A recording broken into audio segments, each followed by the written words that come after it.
జరిగింది. Case register అయింది. 6వ తారీఖు పిలిపించుకున్నారు, ఇంటికి పంపించారు, మళ్ళీ పిలిపించుకున్నారు, 7 మళ్ళీ పిలిపించుకున్నారు, 8 పిలిపించుకున్నారు. ఇది చేసేసి డబ్బులు డిమాండ్ చేస్తే ఇవ్వలేదని చెప్పేసి లాస్ట్లో విపరీతంగా కొట్టి హెరాన్ చేసి 3-4 రోజులు కొట్టేసి చేసి గంజా గట్టి పెట్టి రిమాండ్ పెడితే 20 రోజులు జైల్లో ఉండి పాపం వచ్చినాడు. ఖచ్చితంగా పోయిన శుక్రవారం ఈ టైంకి వచ్చినాడు, మళ్ళీ ఈ శుక్రవారం కల్లా పాపం మర్చిపోయాడు. అంత ఘోరంగా హెరాస్మెంట్, టోటల్ హెరాస్మెంట్. అసలు యాక్చువల్ మొన్న మన వెన్నుపోటు మైదుకుల కార్యక్రమం జరిగింది కదా, దానికి పాపం వచ్చాడు. దానికి వచ్చి బాబు వచ్చారు, ఇది చేసేదని మళ్ళీ వాళ్ళు బెదిరించబడి కదా మనిషి ఇది అయిపోయినాడు. చాలా సెన్సిటివ్. ఏ పొద్దు జైలు ముఖం చూడ పాపం. ఏదో ఈ పూలతోట పెట్టుకొని ఆ రోడ్డు మీద అప్పుకుంటా పాపం ఏదో చేస్తున్నారు ఇద్దరు పిల్లలు. నేను వచ్చాను, ఎస్పీ గారు కూడా కలిసాము. ఆయన ప్రైవేట్ కంప్లైంట్ ఇచ్చింది ఒకటి, ఎఫ్ఐఆర్ కట్టమని. ఎఫ్ఐఆర్ కూడా కట్టించాము. నేను కట్టకపోతే మేము బాడీ తీసుకెళ్ళి మేము పోలీస్ స్టేషన్లో పెడతాం, ఎవరైనా ధర్నా చేస్తామని గట్టి కూర్చుంటే ఎస్పీని అడిగితే ఎస్పీ కేసు ఎఫ్ఐఆర్ కట్టారు. ఇది ఇన్స్పెక్టర్ మీద, సిఈ మీద ఎఫ్ఐఆర్ కట్టారు. సిఈ మీద ఈవెంతో కంప్లైంట్ ఇప్పించి ఎఫ్ఐఆర్ కట్టించాం. సో మీ ఎఫ్ఐఆర్ మీద మనం ఫైట్ చేయాలి, లీగల్ ఫైట్ చేయాల్సి మనం చేసుకోవాలి. ఎస్పీ అయితే ఖచ్చితంగా సార్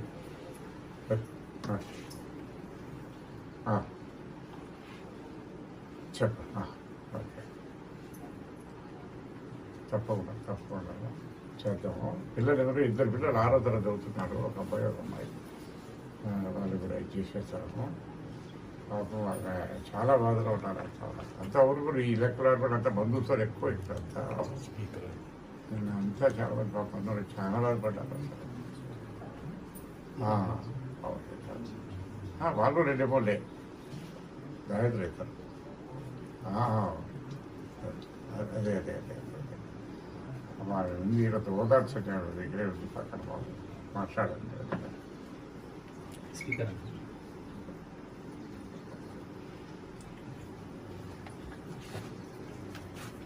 ఆమెకి ఇచ్చేసి చంపేశారు, నా భర్తని హింసించి చంపేశారు. నా పిల్లలు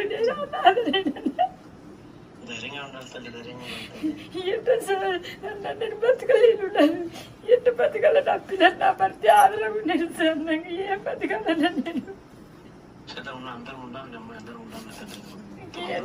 నువ్వే చేయాలన్నా.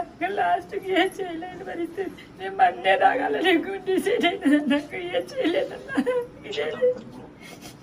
నువ్వే కాపాడాలన్నా, మీ చెల్లి కొని కాపాడాలన్నా. ఇదం రెడ్డి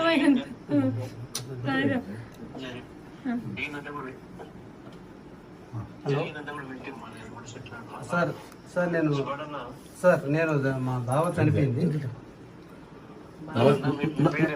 నమస్తే అన్న, నేను రెడ్డి వెంకటపడినా అన్నా.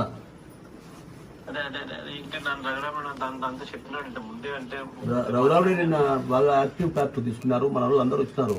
రవీంద్రారెడ్డి వచ్చినాడు, మన డిప్యూటీ సీఎం వచ్చినాడు, ఎక్స్ సురేష్ బాబు వచ్చినారు, అందరూ వచ్చినారన్నా. కేవలం డబ్బు కోసం వేధించి కొట్టి చంపినారు. వేధించి కొడితే వాడు తట్టుకోలేక మానసికంగా హింసించినారు. దాంతో చనిపోయినాడు. కరెంట్ పట్టుకొని చనిపోయినాడు. వీళ్ళకి 2 పిల్లలు ఉన్నారు. వీళ్ళకు ఇబ్బందికరమైన పరిస్థితి. అతను ఉంటేనే బతికే పరిస్థితి, లేకపోతే చాలా ఇబ్బందికరమైన పరిస్థితి.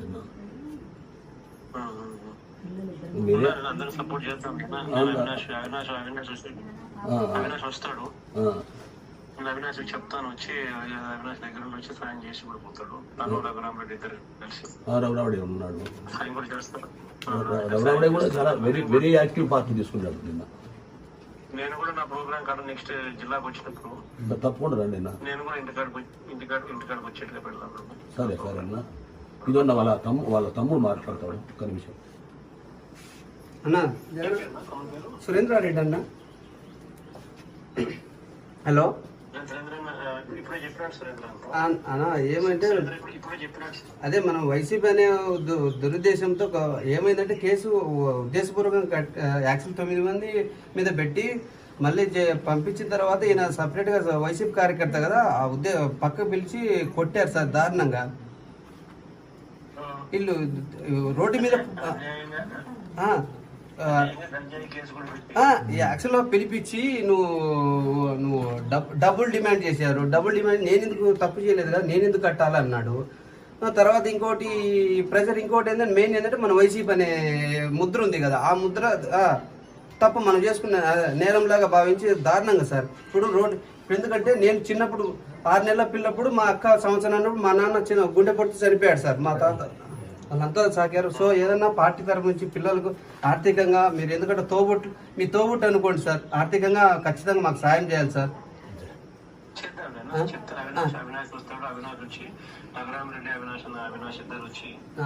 ఇంకొకటి మన నిన్న కూడా పొలిటికల్ గా మనకు ఈ లోకల్ పోలీసులు వాళ్ళంతా ప్రెజర్ తెచ్చారు, కేసు కట్టాము. సో మన రెడ్డి మామ వాళ్ళు అన్నదమ్ములు బాగా సపోర్ట్ నిలబడి మాకు చేశారు సార్.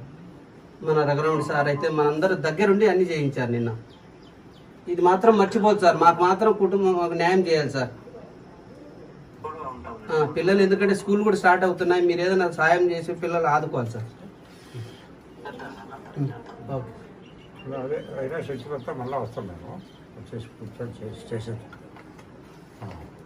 కూర్చొని చేసేది.